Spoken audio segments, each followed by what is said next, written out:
a hard drug known as amphetamine. Governor Juffa on the floor of Parliament questioned the enforcement of the recent bill that was introduced by the Minister for Commerce and Trade in regards to restrictions of activities by foreign businesses or investors, highlighting that the Investment Promotion Authority structure does not correlate well with enforcement of laws.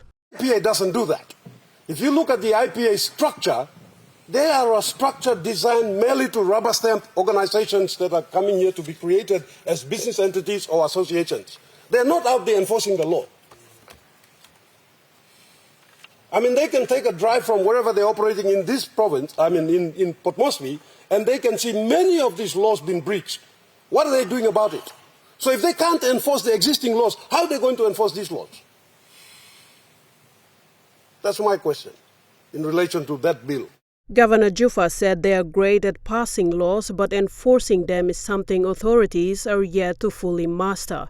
He gave an illustration of what's believed to be happening in our country with the lack of law enforcement.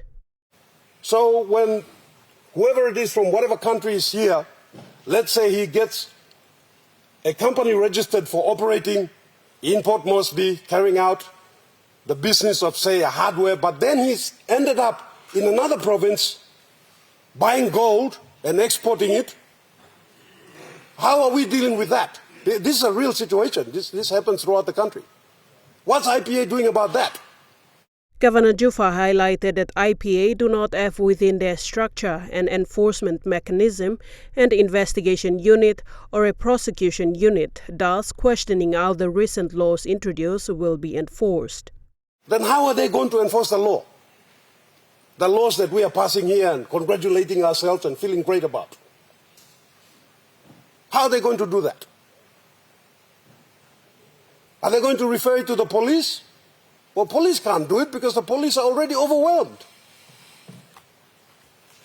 And the unit that probably could do it is not even funded and thus hardly exists anymore.